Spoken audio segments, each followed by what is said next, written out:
दीक्षित असं म्हणाले, मेरे जनाजे में सारा जहां आया था. जनाजा म्हणजे प्रेत यात्रा म्हणतात. मेरे जनाजे में सारा जहां आया था, लेकिन वो नहीं आए थे जिनके लिए मेरा जनाजा निकला था.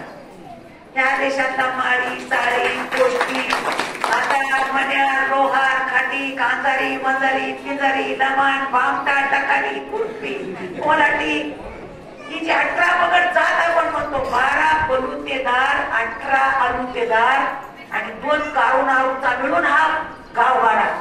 या गाववाड्यातल्या समाजानं व्हीपी सिंगाला मत दिले नाही, त्याचं सरकार पाडून टाकलं, म्हणजे त्याला बहुमत दिलं नाही. हे संपल्यानंतर आता भानगड अशी झाली की कुणालाही वाटतंय ह्याच्यात शिरावा, कुणालाही वाटतंय ह्याच्यामध्ये शिरावा, पण माझी अशी अभ्यास आहे माझा की कुणालाही ह्याच्यात शिरता येत नाही, कुणालाही ह्याच्यामध्ये शिरता येत नाही. त्याचं कारण आहे, मागास वर्ग आम्ही आहोत, आम्ही मागास आहोत हे सिद्ध करावं लागतं.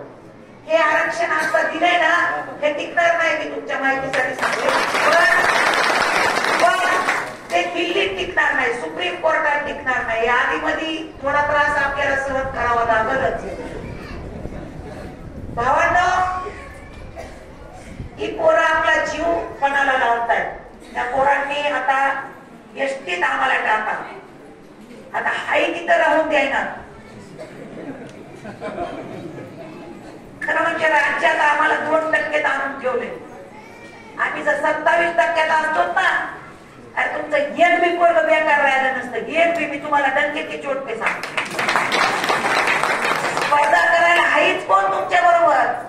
कोणीच तुमच्या बरोबर स्पर्धा करू नये. कष्टाबरोबर तुमच्या, तुम्ही ऊस तोडायला गेला तितकेच कष्ट, तुम्ही कारखाना चालवला तितकेच कष्ट, तुम्ही किती कुठेही जा, एका डोंगरावर जाऊन राहा तितकेच कष्ट. त्या कष्टानं मिळवायची तुमच्यामध्ये जिद्द आहे, तुमच्यामध्ये हिंमत आहे. आणि ती हिंमत बाकी कुणातच नाही. हेरे गवाळ्याचं काम नाही, हे आपलंच काम आहे. कष्टानं काही पण मिळवायचं. तुमचे 10 कलेक्टर झाले मंडल आयोग लागल्यानंतर, लक्षात ठेवा. दिल्लीत आम्ही ओबीसीत आहेत, लक्षात ठेवा. दिल्लीत आम्ही ओबीसीत आहेत. राज्यात 2% येऊन बसतात, 100त 2. कुठतरी म्हणलं इथं भाषण करताना की आम्हाला नोकऱ्या, कशाच्या नोकऱ्या येतात? 2 वय 100. आणि तुम्हाला 50 नोकऱ्या निघल्या तर 1 जागा निघतील. 25 जर नोकऱ्या असल्या तर 1 बी नाही. म्हणजे 2 जागा तुम्हाला 100त इथं ठेवल्या, त्याच्यात तुम्ही मुसळाना टिली बोलवून घेतात आपल्या उगच बिनकामाच्या. आम्हाला मिळालं ना, आम्हाला मिळालं. अरे गेलं सगळं, घालवलं सगळं. दिल्लीत 27% येत आहेत.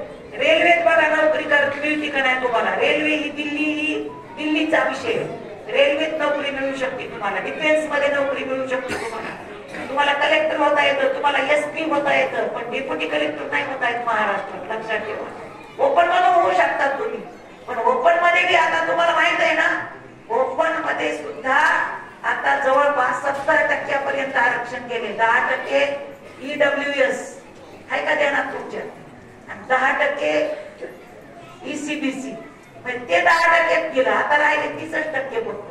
आता 30% आपण कॉम्पिट करतो. तुमच्या डॉक्टरची लिस्ट जर निघली, तुमच्या जर वकील ह्याची प्राध्यापकाची लिस्ट निघली, काय नाही तुमचेच पोरं असते, ते ओपन मधून असो नाही तर आरक्षणातून असो. पण आज आपल्याला जे योग्य पद्धतीनं मोजमाप व्हायला पाहिजे ते मोजमाप व्हायला तयार नाही. एक तर नोकऱ्या संपवल्या, कंत्राटी पद्धतीच्या कंत्राटी पद्धतीच्या नोकऱ्या सगळ्या. आता कुठंही कॉन्ट्रॅक्टशिप आहे, प्राध्यापक कॉन्ट्रॅक्ट पद्धतीनं. सिनियर कॉलेजला पगारी लई येत ना तुमच्या पोरांना, मग भरा कॉन्ट्रॅक्ट बेसिसवर आणि 30,000 रुपये महिना. लाचार बनवलंय तुम्हाला सांगते. आता काल बैठक होती ओबीसीची, तुम्हाला माहित असावं म्हणून सांगते. मी गेले होते त्या बैठकीला, मला निमंत्रण होतं त्या बैठकीचं. मी काल गेले होते.